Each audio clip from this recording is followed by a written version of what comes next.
सर्वप्रथम परम पूज्य लोक माता देवी अहिल्याबाई जी के चरणों में नमन। मंच पर बैठे हमारे बुजुर्ग और सामने बैठे सभी बुजुर्गों के चरणों में नमन। और इस सभा में बैठी मेरी माताएं और बहनें, आप सभी के चरणों में आपका बेटा प्रणाम करता है। और माननीय हमारे प्रधान जी श्रीपाल गुर्जर जी को मेरा प्रणाम। और अखिल भारतीय आगमपाल जी जिन्होंने हुआ, उनको बहुत बहुत धन्यवाद देना चाहूंगा कि यहाँ तक मुझे लाए। और आज ये कार्यक्रम किया है ये पूरी युवा टीम, जिसमें रूपेश पाल जी से हमने संपर्क बनाया और रूपेश की अच्छी व्यवस्था बनाई। इस व्यवस्था के लिए सभी युवा भाइयों का दिल की गहराइयों से बहुत बहुत धन्यवाद। तो भाई, मैं काफी दूर से आप लोगों के बीच में आया तो सिर्फ लोक माता देवी अहिल्याबाई के विचारों की वजह से, उनके आदर्शों की वजह से। तो आज लोक माता देवी अहिल्याबाई का बखान तो मैं कर नहीं सकता पूरी जिंदगी, तो दो तीन बातें मैं थोड़ी सी बताऊंगा। पाल बघेल गड़रिया समाज से थी और महाराष्ट्र में उनका जन्म हुआ था और मालवा की महारानी थी। उन्होंने पूरे हिंदुस्तान के अंदर 12,750 मंदिरों का निर्माण करवाया। मुगल शासन काल में जब हमारे मंदिरों को खंडित कर दिया गया था, मंदिरों को दोबारा बनवाया। पूरे हिंदुस्तान में कुएं खुदवाए, बावड़ी खुदवाई और कई धर्मशालाएं बनवाई। आज हमारे गांव के लोग जो तीर्थ यात्रा पे जाते हैं बाहर, जो शंकर जी के मंदिर बने हुए उज्जैन, महाकालेश्वर, अमरनाथ जी, बहुत सारे मंदिर हैं जिनका निर्माण देवी अहिल्याबाई होलकर जी ने कराया। शंकर जी के जो 12 ज्योतिर्लिंग हैं उनमें से 7 ज्योतिर्लिंग और मंदिरों का निर्माण लोक माता देवी अहिल्याबाई होलकर जी ने कराया। आज हिंदुस्तान के अंदर अगर सनातन जिंदा है, हिंदुत्व जिंदा है, तो मेरी लोक माता देवी अहिल्याबाई का बहुत बड़ा रोल रहा उसमें। इन्होंने अपने पति को खोया, अपने पुत्र को खोया और गद्दी संभाली।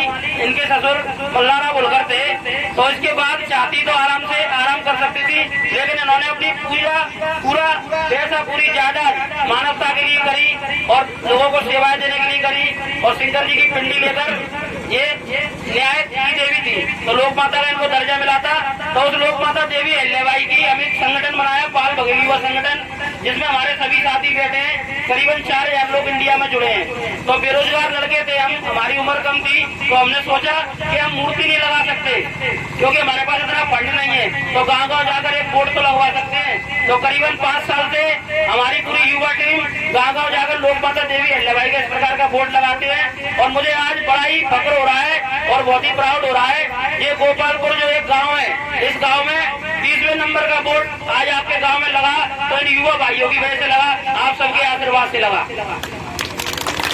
और मैं बोलना चाहूंगा, अपने बच्चों को आप पढ़ाएं, अच्छी शिक्षा दें, क्योंकि जरूरी नहीं है समाज को सिर्फ नेतागिरी करके आगे बढ़ाया जाए। समाज को तो पढ़ाई करके भी आगे बढ़ाया जा सकता है। अगर बच्चे इनमें से पढ़ जाएंगे, देश में सेवाएं देंगे, IPS सरकार SP बनेंगे, कलेक्टर बनेंगे, आर्मी में जाएंगे, तो भी आपके समाज का, आपके गाँव का नाम होगा। तो जो छोटे बालक है वो अपनी पढ़ाई पर ध्यान दें, और जिन लोगों की पढ़ाई कंप्लीट हो गई है वो अपने घर में अपने माँ बाप के साथ अपना खेती किसानी का काम करें। और जो भाई समाज सेवा करना चाहते हैं वो हमारी टीम में आए और हमारे साथ चला करें। आप भी, मैं चाहता हूँ हर गांव से गिरिराज निकले, हर गांव से आशीष दरगर जी जैसे लोग निकले, हर गांव से नीरज पाल जैसे लोग निकले।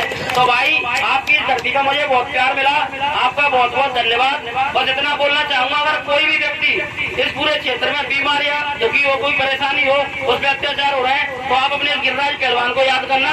आज तुमने जो पगड़ी बांध के मुझे सम्मान दिया है ना, तो कभी संकट आएगा तो गिरिराज पहलवान सबसे पहले आवाज जब से तुम्हारे लाने उठाएगा।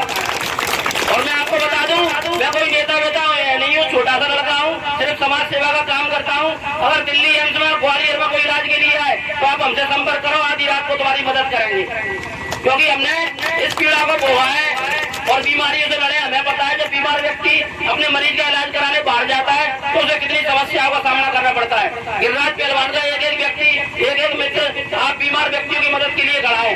आज लोक माता देवी अहिल्याबाई का जो बोर्ड लगा है ना, तो मैं इतना आपको वचन देके जा रहा हूँ, माँ के आशीर्वाद से अगर इस धरती के अंदर कोई भी व्यक्ति समाज का भाई अगर चुनाव लड़ेगा तो उसके प्रचार के लिए भी गिरिराज पहलवान की टीम आएगी।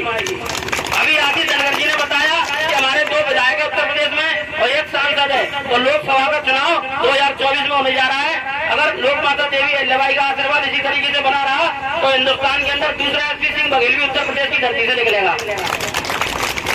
भाई, जो भाई मेरे राजनीति में काम करते हैं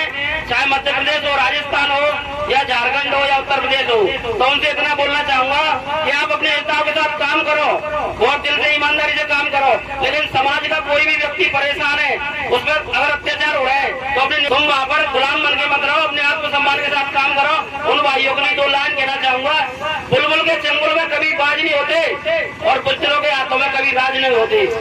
आदत पड़ जाए जिस कौम को गुलामी की, उस कौम के सर पे कभी ताज नहीं होते, कभी ताज नहीं होते। तो जहाँ भी काम करो आत्मसम्मान के साथ काम करो। पूरे हिंदुस्तान में सभी भाइयों से बोलना चाहूंगा, लोक माता देवी अहिल्याबाई के ससुर मल्हार राव होलकर जी, जिन्होंने मालवा की नींव रखी और पेशवा के सेनापति थे सूबेदार मल्हार राव होलकर। 16 मार्च को उनका जन्मदिन है। तो पूरे हिंदुस्तान में जितने भी समाज सेवक संगठन है, 16 मार्च को सूबेदार मल्हार होलकर का जन्मदिन धूमधाम से मनाए, अपने अपने जिले में मनाए। सभी समाज सेवियों की ये जिम्मेदारी है कि मल्हार राव होलकर का जन्मदिन भी ऐसा बनना चाहिए जैसे 31 मई को देवी अहिल्याबाई का जन्मदिन बनता है। आगे मैं आपसे बोलना चाहूंगा, सभी युवा बहुत अच्छा काम कर रहे हैं क्षेत्र में। इससे पहले मैं 4 महीने पहले बदायूं में आ गए वोट लगाने और बहुत जल्दी मैं बरेली आया। तो मैंने आप लोगों से वादा किया था, जब भी कोई भाई मेरा समाज सेवा के लिए आगे निकल के आएगा और मुझे कहीं पर भी बुलाएगा तो वहाँ मैं पहुंचूंगा। तो रूपेश भाई ने बोला कि भैया हमने कई नेताओं को कॉल किया, कोई इधर आने के लिए तैयार नहीं है क्योंकि सब नेता यहाँ से दूर रहते हैं। तो मैंने बोला रूपेश भाई आप लोक माता देवी अहिल्याबाई का वोट लगाओ, गिरिराज पहलवान आपके यहाँ आएगा। तो आज मैं आपके धरती पे खड़ा हूँ, आपका बेटा हूँ, आपका भाई हूँ। मुझे आपसे कोई वोट नहीं चाहिए, बस अपना देवी अहिल्याबाई का वोट लगाऊंगा और अपने बघेल समाज नहीं, चाहे मेरा गुर्जर समाज हो या कुशवा समाज हो या यादव समाज हो या जाटव समाज हो, कोई भी व्यक्ति अगर बीमार होगा ना, उस व्यक्ति की मदद करने का काम गिरिराज पहलवान करेगा। बस भाइयों मैं इतना बोलना चाहूंगा, जितना भी ये दम सब एक साथ मिलकर लगा दो, उसको मैं जगाता हूँ, कुछ को तुम जगा दो, कुछ को तुम जगा दो। आगे 28 तारीख को मेरा मुंबई में प्रोग्राम है, वहाँ मैं पहुंचूंगा। एक बाल सेवा संघ है, तो वहाँ पर हर साल एक व्यक्ति का सम्मान होता है जो इंडिया में अच्छा काम करता है। आप सबके आशीर्वाद से हमारा वहाँ सम्मान होगा 28 में।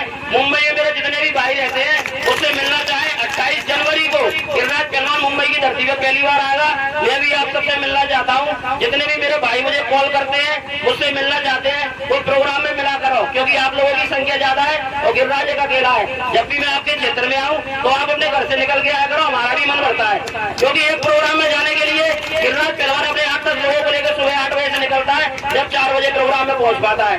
मैं भी आपके जैसे गरीब घर का बच्चा हूँ, पर आप लोगों ने इतना प्यार दिया कि गिरिराज पहलवान विधायक नहीं है, कोई सांसद नहीं है, पर बजरंग कसम तुमको परेशानी हो उस दिन तुम एक बार याद करना, तुम्हारे बगल में खड़ा होगा, तुम्हारा भाई नहीं बन जाऊँ तो मेरा नाम बदल देना। तो युवा की एकता में तो इतना पावर है कि सभी युवा एक साथ मिलकर ताकत लगाएंगे तो हम जिस भाई पे अत्याचार हुआ उसे न्याय दिलाने का काम करेंगे। इतना कहूंगा लास्ट में, हे माँ अहिल्या आज ये फैसला कर दे, मुझे इस समाज का, यह समाज को मेरा कर दे। बहुत मुश्किल लगता है पाल समाज से दूर रहना, जुदाई के सफर को कम कर दे। नहीं लगी मेरे नसीब में अगर समाज सेवा तो खत्म करिए जिंदगी और मुझे बना कर दे, मुझे बना कर दे। जय माँ अहिल्या, जय मल्हार, भारत माता की।